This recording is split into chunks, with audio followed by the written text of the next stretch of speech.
On this edition of Veterans Health Watch, we'll take a look at dementia and Alzheimer's disease and learn what the VA Maryland healthcare system is doing to help veterans with this disease and those caring for them. We'll also learn about another condition that affects the brain, epilepsy, and learn about the VA Maryland healthcare system's Epilepsy Center of Excellence. So please join us.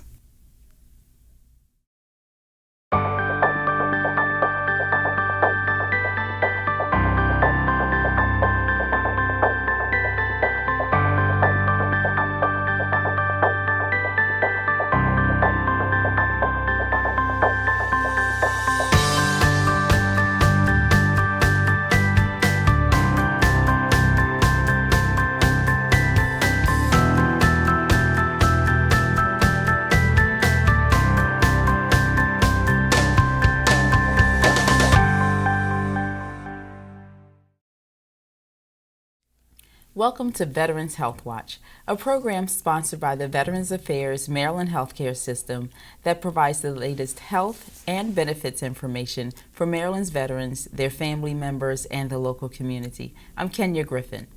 5 million Americans are living with Alzheimer's disease. This disease of the brain is progressive, irreversible, there's no cure, and it affects not just the individual, but the entire family. Joining us to tell us more about this disease is Dr.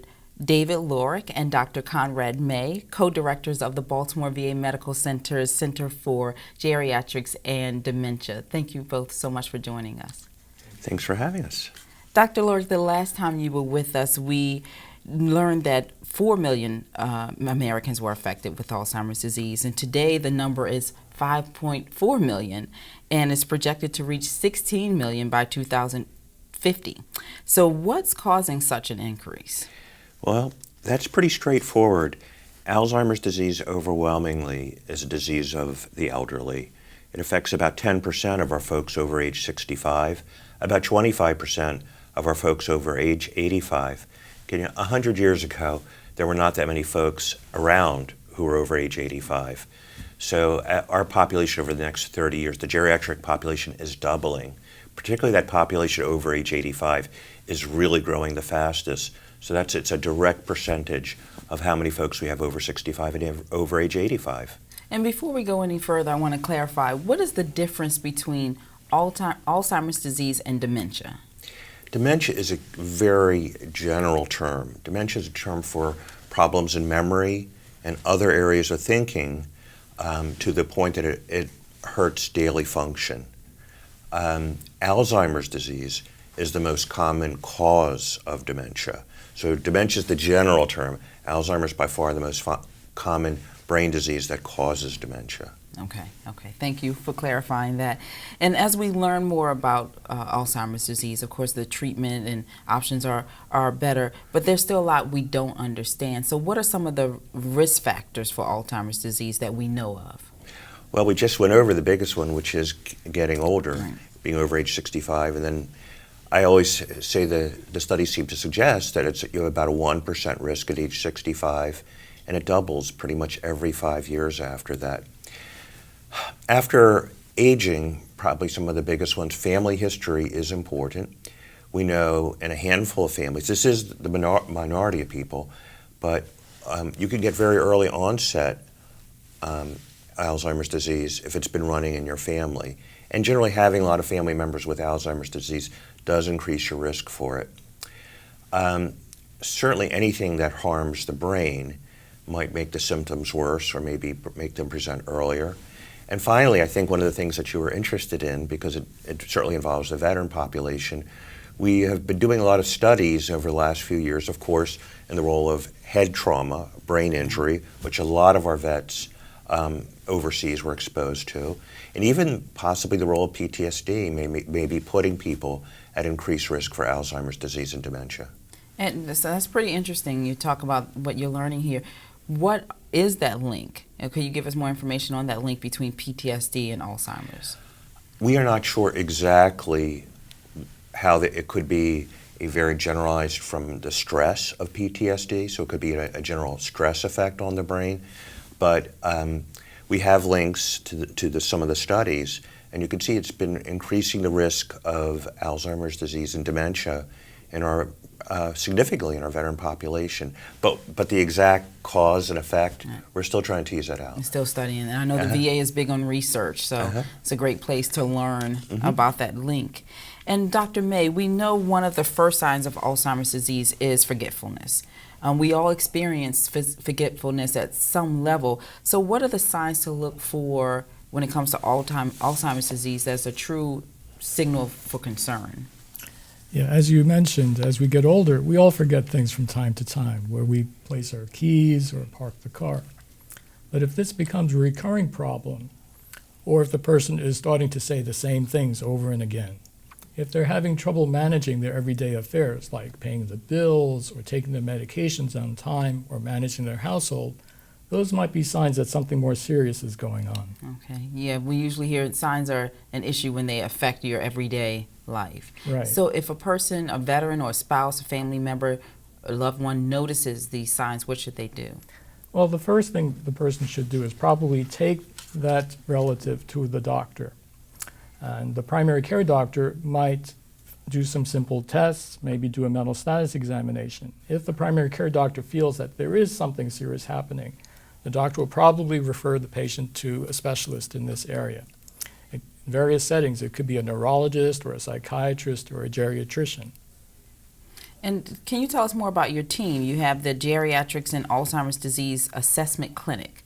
So Right. tell us about the team that makes up this clinic and what a veteran can expect if they have an appointment with this team. Right. In our particular setting in Baltimore, we have a specialized clinic to evaluate patients with dementia. Dr. Lorick and I and Dr. Kane founded this clinic over 20 years ago. And in this clinic, we do a very thorough evaluation. So we have specialists not only in geriatric medicine and psychiatry, but also in neuropsychology, in clinical pharmacy, social work, nursing. And so we all evaluate the patient together. And during this evaluation, the patient will undergo fairly good neuropsychologic testing to better determine what these deficits are in cognition. We will review their medical history. We do a structured interview. The pharmacist will carefully go over their medications. And as a team, we will discuss the patient. We will try to find out, well, what is the most likely cause of the person's problems? Are there any conditions that are making it worse? Are there any other tests that we need to do? And so what's the benefit of having a team approach to this care? You mentioned nurses, pharmacists, neurologists. What's the benefit of this team? Right. It's very good to see the patient from many different perspectives because dementia affects every aspect of that person's life as well as the caregiver's life. And so to see it purely from a medical point of view may be inadequate to address all of the patient's problems. And so that's why we use the team approach. And we found it to be very effective over these last 20 years. And you mentioned caregivers. We know that veterans or anyone living with Alzheimer's, that person alone isn't the only person affected. The caregiver, the family members really have to step up to the plate. What options does the VA provide for support for the caregivers and the veterans? Right. As you mentioned, taking care of someone with dementia is a very stressful job. It can be the loneliest job in the world if you're the only one taking care of that person 24 hours a day. So in the VA, we have some resources for the patient and the families. We can enroll the patient into adult daycare. So during the day, the patient has some structured activity and it gives the family some break. We can ask for a home health aide to help the patients in their everyday activities, such as washing up, getting dressed, some physical help. And lastly, when the patients really can't be managed at home anymore, we can help the patients get into long-term care. Okay, great. So you do have a multitude of options to help the caregiver and the patient. That's good to hear. Dr. Lorick, at what point should a family member consider long-term care? Well, Dr. May and I deal with that question almost every day, and there's not a simple answer. Because if you think about it, it's a combination of, first, what type of resources do you have? As Dr. May mentioned before, the only person helping may be an 80-year-old woman with no other support. But if you have 4 kids who are all involved and they can divide the support, you might be able to keep the person at home. Every family has different financial resources, and of course some patients may be sicker physically than others. So all those things go into that equation of whether the person could stay in the community or not. Great. That's a good point to consider. And Dr. May, could you tell us about more resources that are available for the veterans and caregivers to learn about Alzheimer's and manage it? Right. Within the VA, we have our own support group, but in the community, the Alzheimer's Association has wonderful resources. They have educational programs, support groups, and so more information can be found on their website at alz.org. Thank you both so much. And one final is they have also developed a 24/7-hour hotline for the Alzheimer's Association. So if you're having problems with your spouse or your dad in the middle of the night, like a behavioral problem, you can call the 24/7 hotline. And that's so important to get that support, because Yes. you're the caregiver. You need to be healthy and supported as well to take care of that veteran. You can't take care of anyone else if you don't take care of Yeah, yourself. absolutely. Well, thank you both so much Uh-huh. for joining us today and for sharing this information. And thank you for to your team as well for taking care of our veterans. Yeah, thank you. Thanks for having us. We're going to take a short break, but when we return, we'll learn about the Epilepsy Center of Excellence and hear a veteran story. So please stay tuned.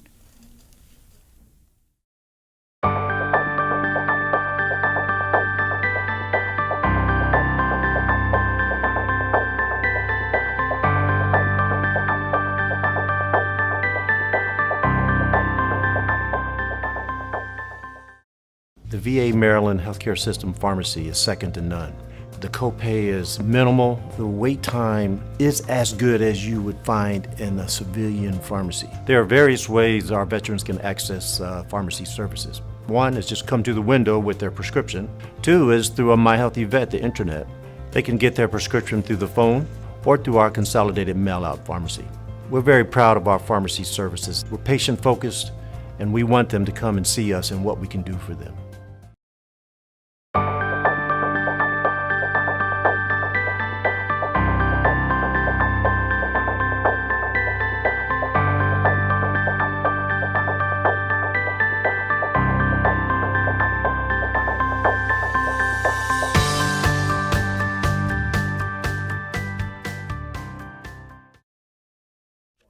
Welcome back to Veterans Health Watch. Before the break, we learned how the VA Maryland healthcare system is caring for veterans with Alzheimer's disease.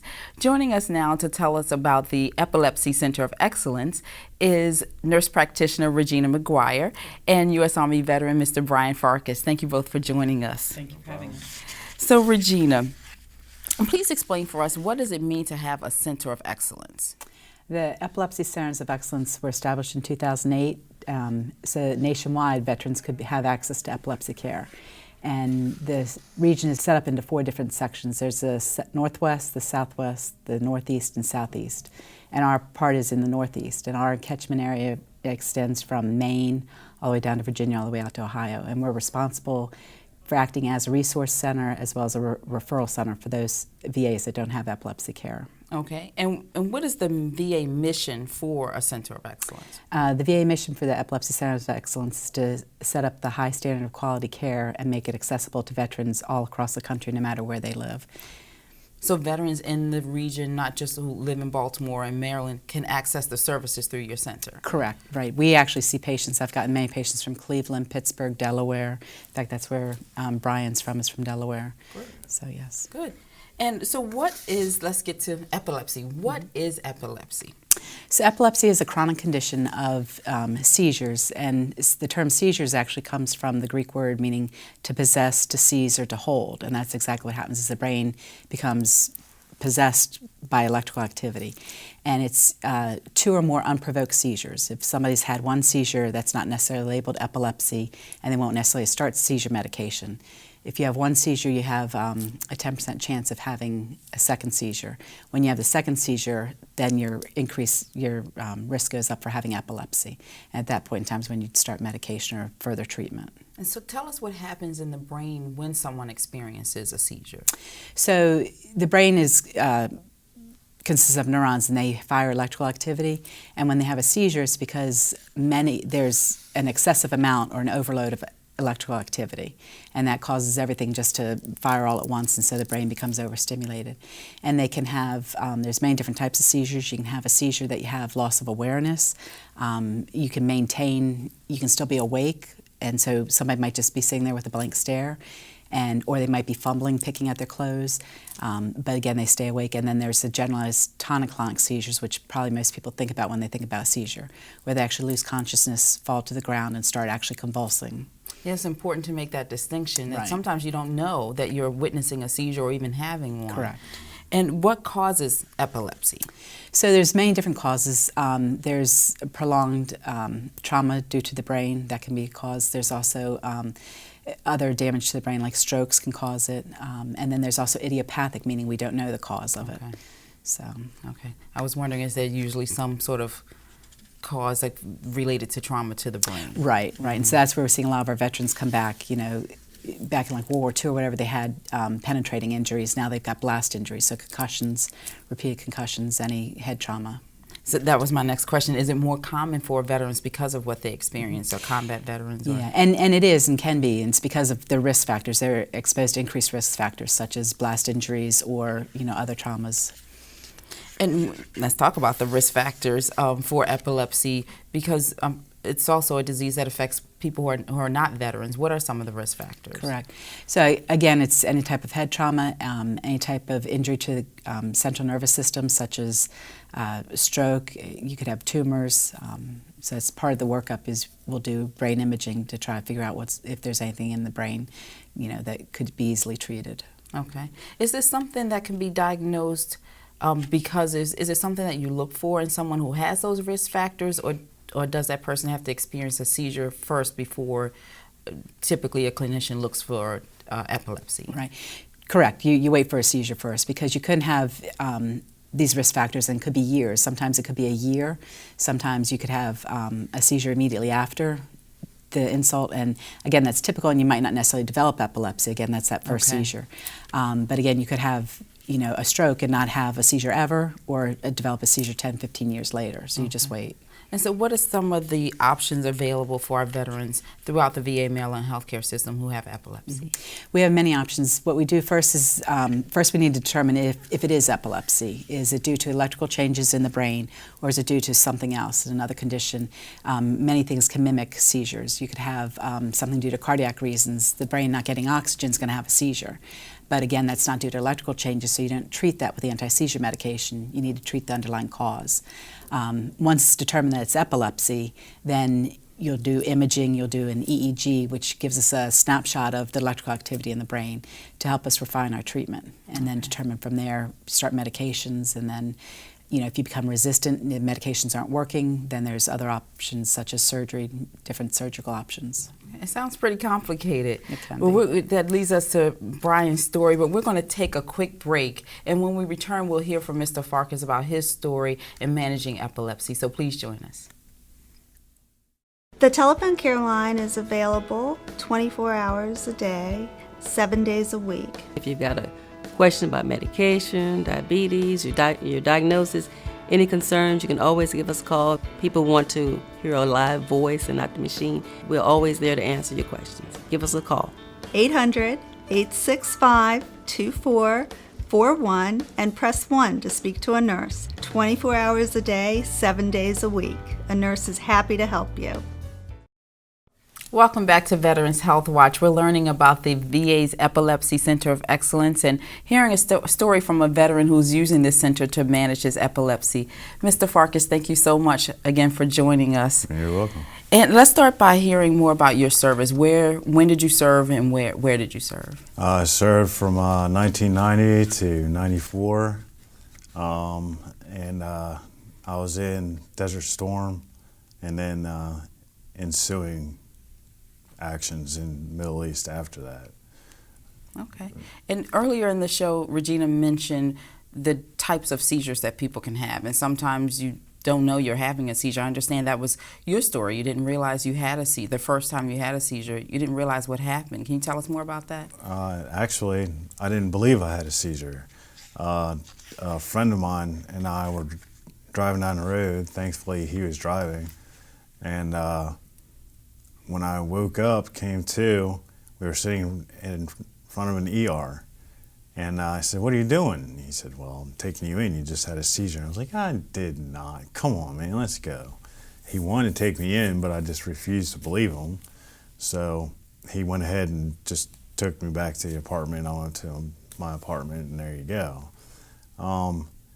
It wasn't until I think it was a couple years later, maybe a year later actually, that I had another seizure, but I didn't understand what was happening, you know, because I was having them when I was sleeping, not when I was awake.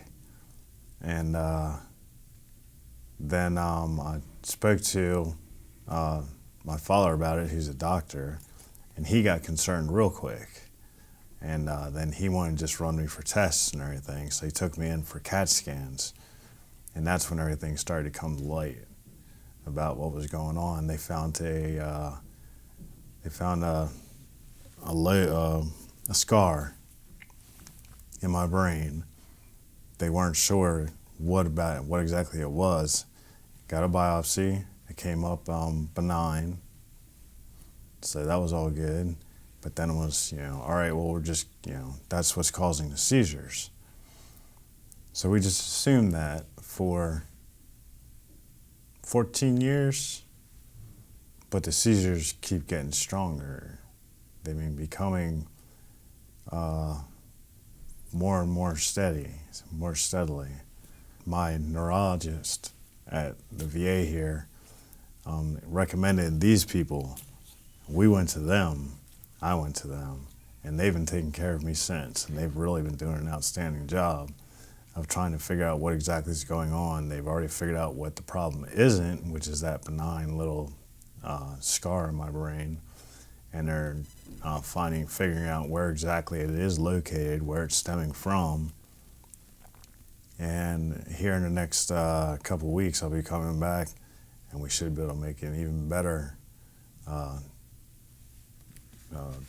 explanation of where exactly it's coming in. And Regina, the way Regina described the process for diagnosing epilepsy, it seems pretty complicated. So multi-layered process for diagnosing it, since the seizures can be related to so many different things.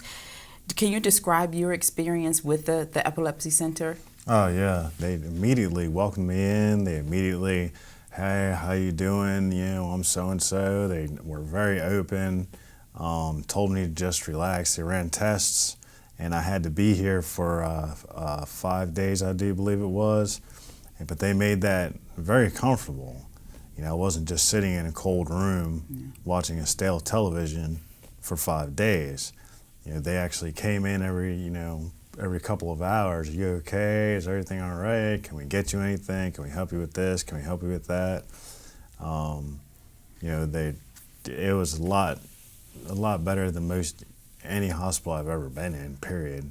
So what was it like for you after so long? You're working with your dad, who was also a doctor, and you hear, okay, it's epilepsy. What was that like for you to finally know the truth? Actually, it was a kind of a relief, like, okay, at least we have a better understanding of what this is. But at the same time, it was, no, I refuse to believe that. No, this will not happen to me. No, I can do whatever I want, and I will. But, I mean, you just have to accept the fact that, all right, now I'm disabled. So. And you mentioned you can do what you want, you will, and the center has helped. I know after interviewing several clinicians and people who work with veterans to come up with a treatment plan, how has the center helped you to still live as productive a life as possible? Well, the way that they medicate and help me control my seizures and so forth, I can still do a lot of what I could do before. I can't get a job where I can keep the job, so now it's just working around the house type thing. However, thanks to them, I can work around the house instead of just always being in bed. Right, and like you said, you can be safe because you know now what you're dealing with. Right. And Regina, I know that it's not just for veterans to get help with using the Epilepsy Center of Excellence. Could you tell us what's available for the family members who are working with our veterans, who are caring for our veterans with epilepsy? Yeah, there's caregiver support programs that are out there. We also have education. The Epilepsy Foundation is a fantastic resource that the families can use. And knowledge is it's really power. So I really believe in education, because once you can educate not only the patient but the family as far as what to expect, not to expect, then they know how to handle it, because it is frightening to see a loved one have a seizure. And once they know what to do, when is it an emergency, when do they need to call 911? Because every time somebody has a seizure, they don't necessarily need to go to the hospital. Mm-hmm. So having somebody get in an ambulance, then receive the bill for that, as well as wasted time, you get to, depending upon what's going on, you get to the emergency room, they're not going to do much for you. So it seems it's important for the families to be part of that care. Absolutely. With the veteran, like you said, so they're aware, they know what to look for. Right. Great. So do you bring your family with you at all to your appointments, or are they part of your... Sometimes they, part of my family will come, but usually they're busy. I go to my appointments, and unless I need to have somebody there with me, I'll just go by myself.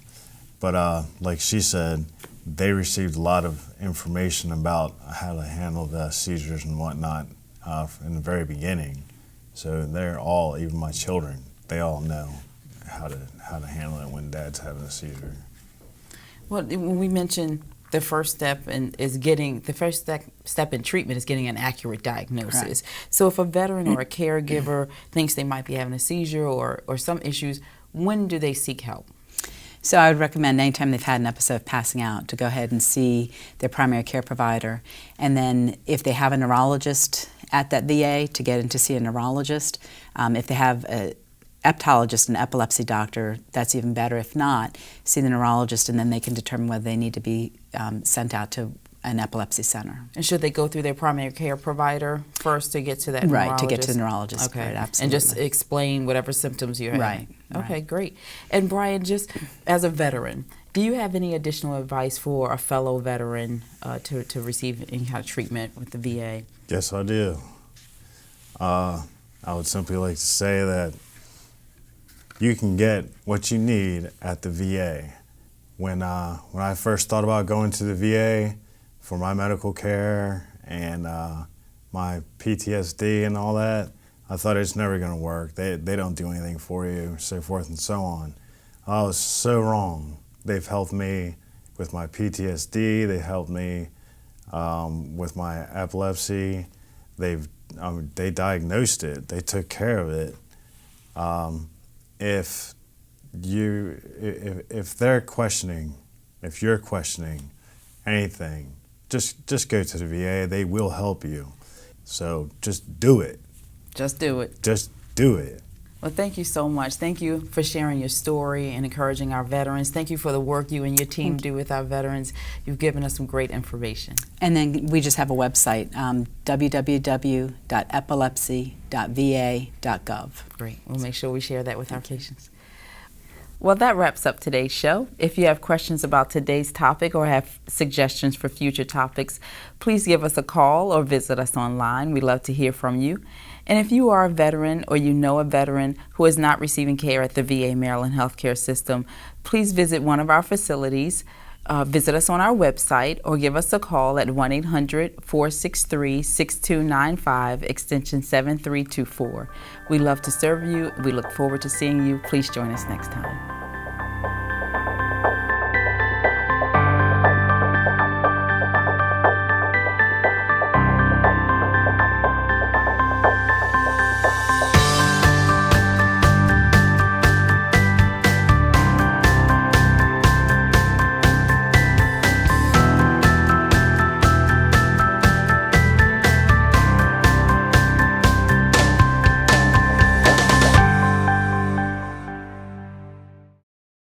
Volunteering is an opportunity to show your patriotism. Most importantly, it's a good feeling knowing that you're helping those who have already served. And it's always an honor and a privilege to me to be there because I know that I get to help the men and the women who have served us. So if you're interested in volunteering with us, best thing is to get in contact with us through our webpage, or you can also call us. It really, really gives me an opportunity to give back, make a difference.